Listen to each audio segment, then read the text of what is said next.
జరిగింది అని గంట పద చెప్తున్నాను. ఎవడు నాకు చెప్పాల్సిన అవసరం లేదు, నేనే సాక్ష్యం. అన్నం పెట్టుడు మరుస్తున్నా కష్టం కదా. అయితే రాజకీయ పరిణామాల వల్ల కొంతమంది దౌర్భాగ్యులు చేసినటువంటి బాధల వల్ల నేను కొంత నిర్ణయం తీసుకొని మారాల్సి వచ్చింది. ఉదాహరణకు నేను ఎమ్మెల్యే సేవలాల్ మహారాజు జయంతి జరుపుతారు ప్రతి సంవత్సరం. ఎమ్మెల్యేగా నేను పోయి భోగి బండారు ముట్టేయాలి. నేను ప్రోటోకాల్ అది. అక్కడ పోతే నాతో ఓడిపోయినటువంటి దరిద్రుడు ఓ 50 మంది తీసుకొచ్చుకొని వాడు ఇష్టం వచ్చిన స్లోగన్స్ ఇచ్చారు, డిస్టర్బ్ చేశారు.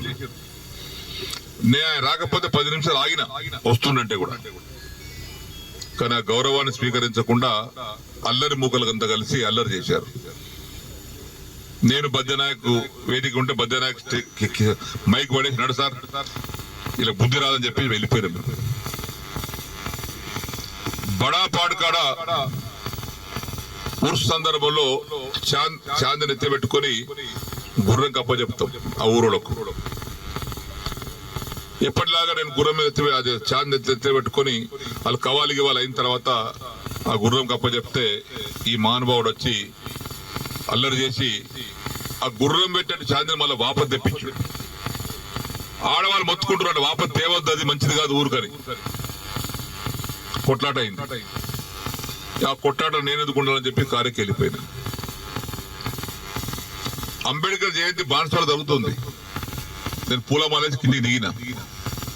ఓ 20 మంది ఎంబడేసుకొచ్చి నేను మైక్ తో ప్రెస్ తో మాట్లాడుతున్నా. ప్రెస్ తో మాట్లాడేయకుండా చౌకాడు వచ్చి అల్లరి చేస్తున్నారు. ఇక్కడ పక్కకు డిస్టర్బ్ చేస్తున్నారు ప్రెస్ తో మాట్లాడేయకుండా. ఏంది పిచ్చిలేసిందా వీనికి అనుకో నాకు బాధ కలిగింది.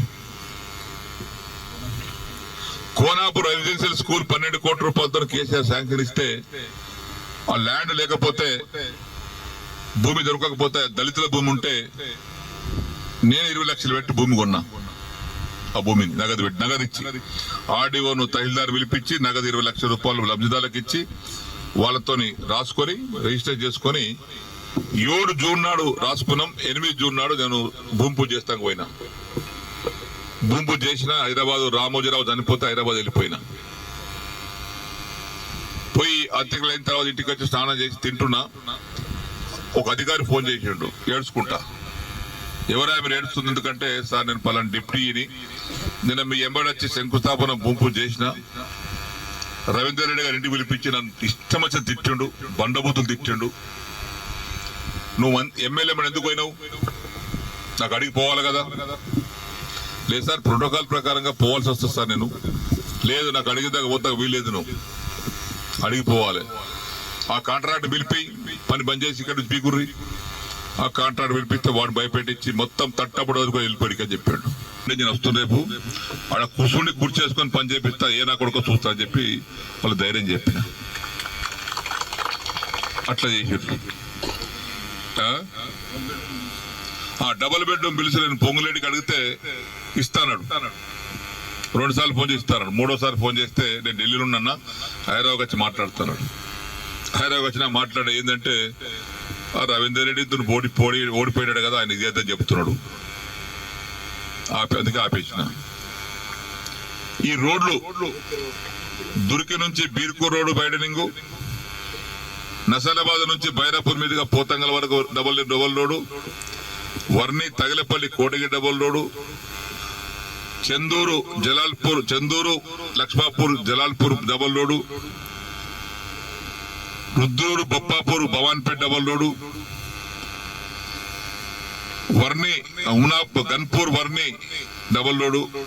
76 కోట్లు శాంక్షన్ చేసి టెండర్ పిలిపిస్తే ఆ టెండర్ క్యాన్సిల్ చేసేసి కోమటిరెడ్డి వెంకరెడ్డి దగ్గరికి పోయి కుసుండి క్యాన్సిల్ చేయించాడు. పని స్టార్ట్ చేస్తే కూడా చేయనీయాలి. కోమరెడ్డి వెంకరెడ్డి దగ్గరికి పోయి అధికారులు చెప్పినట్టే టెండర్ అయింది సార్, అది క్యాన్సిల్ చేయొద్దంటే లేదా చేయించారు 76 కోట్లు. ఇప్పటికల్లా వారిని మన బీరుకు దొరికిరో డబుల్ అయిపోతుండే 2 నెలల కింద. ఎన్ని వేయాలనే అన్నంగా వేశారు. తీరా నేను ఇలా డబుల్ బెడ్రూమ్ పేమెంట్ ఇచ్చేది ఉంది, నాకు SDF ఫండ్స్ పైసలు ఇచ్చేది ఉంది, కార్యకర్తలు చేసుకున్నారు, ఇవన్నీ పేమెంట్ జరగాలని రేవంత్ రెడ్డి గారి తమ్ముడు కృష్ణారెడ్డి గారి దగ్గరికి మా భాస్కర్ బాబుని తోలేసిన. ఆయన ఇచ్చిన సమాధానం ఏంటంటే, భాస్కర్ మీ డాడీ చెప్పుకుపోయి బీఆర్ఎస్ పార్టీ ఎమ్మెల్యేలకు రూపాయి ఇచ్చేది లేదు, ఒక పని ఇచ్చేది లేదు, మీ డాడీని కండువ కప్పుకోమని ఇస్తాం. నా దగ్గర భాస్కర్ వచ్చి ఈ విషయం చెప్పింది. నాతను కాదు నాన్న, ఈ వయసులో నేను పార్టీ మారడం నా వల్ల కాదు, అందులో కేసీఆర్ మోసం చేసి రావడం నా వల్ల కాదు, సరే ఏమని రాకపోరాను. నేను ఆగిన బాన్స్వాడకు వస్తే కార్యకర్తలు చేసుకున్నటువంటి పనులకు బిల్లు కోసం రావడం, డబల్ బెడ్ కట్టుకున్నటువంటి మహిళలు గుంపులుగా రావడం, మళ్ళా నెల 10 రోజుల తర్వాత మళ్ళా భాస్కర్ మళ్ళా తోలేసిన ఆయన దగ్గరికి. ఆఖరికి ఆ విషయం తెలుసుకొని 20 జూన్ నాడు పొంగులేటి శ్రీనివాసరెడ్డి నాకు ఫోన్ చేసిండు. నేను చేయలే, ఆయన చేసిండు నాకు. సినిమా ఎక్కడున్నావంటే నేను బాన్స్వాడకి వెళ్ళి బయలుదేరి హైదరాబాద్కి వస్తున్నా అన్న. నీకు ఏదో ప్రాబ్లం ఉన్నాయో చెప్పినవాట కదా మన రేవంత్ రెడ్డి గారి తమ్ముతో చెప్పిన. మా భాస్కర్ తోలేసి, నేను పోలే, భాస్కర్ తోలేసి. మరి సాయంత్రం ఇంటికి వస్తారా, ఉంటావా అన్నాడు. మరి ముఖ్యమంత్రి గారే వస్తున్నాండి, నేను ఎందుకు రావద్దంట, రండి అన్న. వచ్చాడు. నేను 6 గంటలకు చేరుకుని 6:30కు వచ్చాడు. నీకేమేమైనా సమస్యలు ఉన్నాయంటే, నాకు డబుల్ బెడ్రూమ్ ఒక 70 కోట్లు ఇవ్వాలి, కార్యకర్త చేసినటువంటి పనులు ఒక 100 కోట్లు ఇవ్వాలి, రెసిడెన్షియల్ స్కూల్ పని బంద్ అయింది దానికి పైసలు ఇవ్వాలి, దవాఖానా పైసలు పని బంద్ అయింది దానికి ఇవ్వాలి, ఆడ సిద్ధాపూర్ చెరువు పని బంద్ అయ్యి దానికి పని జాగాలి, లిఫ్ట్ ఇరిగేషన్ పనులు బంద్ అయినాయి ఇది జాగాలి, కోటగిలో దవాఖానా పని బంద్ అయింది అది జాగాలి, వన్నిలో దవాఖానా పని బంద్ అయింది అది జాగాలి. మరి ఇవన్నీ నాకు ఆగిరంటే టక్కన ఫోన్ సీఎంతో కలిపాడు. ఫోన్ మాట్లాడు సీఎం అవుతాడు, ఇప్పుడు ఎందుకన్నా రేపు తర్వాత మాట్లాడదాం, లేదు మాట్లాడు ఇచ్చాడు. సీఎం గారు మాట్లాడు, సీనా రేపు పొద్దున మీకు టిఫిన్ బ్రేక్ఫాస్ట్కి వస్తున్నా అన్నాడు. రండి అన్న. వచ్చి టిఫిన్ చేసిన తర్వాత ఇవన్నీ నేను చెప్పినా అన్ని నాకు ఇవన్నీ సమస్యలు ఉన్నాయి, మీరు ఓకే అంటేనే కండువా కప్పుకుంటలేడు, కప్పుకోడు, నాకే పైసలు అక్కర్లేదు, నాకు ఏం అక్కర్లేదు, నేను మంత్రి పదవి కోసం వస్తున్నాను అనుకుంటా, మంత్రి పదవి ఒకసారి చేసిన మస్తు చేసిన, ఇక స్పీకర్ చేసినట్టుగా మంత్రి పదవి నాకెందుకయా దద్దన్న. అన్ని హామీ ఇస్తున్నా, 6 మాసాల్లో కూడా పూర్తి చేస్తా అన్నాడు. ఇవన్నీ సరే కండువ కప్పుకున్నా. ఆ కండువ కూడా జాతీయ కండువ కప్పుకున్నా. నయమైంది. ఈ కోర్టు కేసులు ఉన్నాయి ఇప్పుడు మా మీద కోర్టు కేసులు నడుస్తున్నాయి. అరే చేతి గుట్టు కండువ కప్పుకోలేదు బాబు, ఇందిరమ్మ బొమ్మతో కప్పుకోలేదు, జాతీయ కండువ మోదీ కూడా కప్పుకోలేడు ప్రధానమంత్రి, అది కప్పుకోరా చెప్పిన. సరే ఆ కథ వేరు లీగల్ గా. ఇప్పుడు ఈ పరిస్థితిలో మనం ఇక్కడ ఆగినాం. దానికి కొంతమంది రకరకాలుగా మాట్లాడుతాం. తర్వాత మొన్న నవంబర్ 7 తారీఖు నాడు సీఎం గారింటికి మీటింగ్ అయితే పోయినా. అందరు ఎమ్మెల్యేలకు మాట్లాడుతుంటే మాకు కూడా పిలిచాడు. అది ఫిరాయింపుదారుల ఎమ్మెల్యే మీటింగ్ పెడితే అందరం పోయినాం.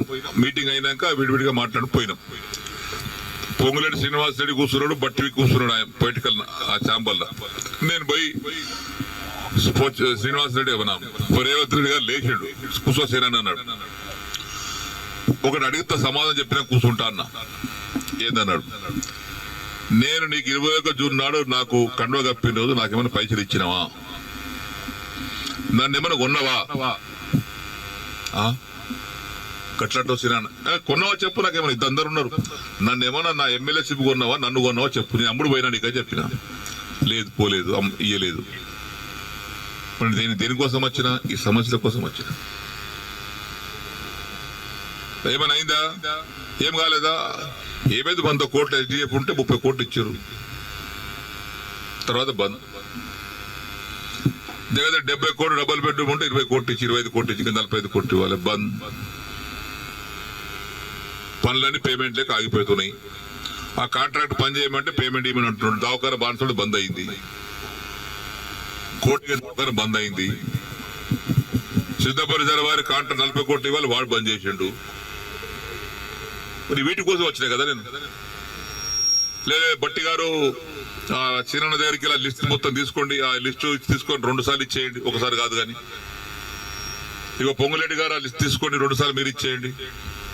ఇచ్చిన తెల్లారి ఫోన్ చేస్తే బట్టి లేవట్టాడు, పొంగులేటి లేవట్టాడు. ఏమని చెప్పుకోను నేను ఇక. మళ్ళీ అసెంబ్లీ జరుగుతుంది జనవరి 4 తారీఖు నాడు. ఆ ఛాంబర్ తీసుకుపోయి లోపల తీసుకుపోయి మీరు చెప్పారు కానీ బట్టి ఇవ్వలేదు, పొంగులేటి ఇవ్వలేదు, నాకు రూపాయి ఇవ్వలేదు. రూపాయి ఇవ్వలేదా? ఇవ్వలేదు. వేం నరేందర్ రెడ్డి గారు బయట పిల్లలను పిలిచిండు. వేమన్నా సీనన్న బాధపడుతున్నాడు, అది ఇంకా పేమెంట్ కాలేదట, నువ్వన్నా మార్చిలో కూడా 3 విడతలు ఇప్పి. సరే సరే ఆయన తీసుకుని ఆయన వెళ్ళిపోయాడు. తెల్లారు వేం నరేందర్ ఫోన్ చేస్తే ఆయన లేపడు. 50 సార్లు చేసిన, ఒకసారి కాదు 50 సార్లు లేపడు. మళ్ళా మొన్న మార్చిలో అసెంబ్లీ జరుగుతుంటే మళ్ళా పోయారు ఛాంబర్. మన అసెంబ్లీలో కూర్చునే సీటు డబల్ ఉంటుంది అయింది. చెప్పిన ఏది కాలేదండి.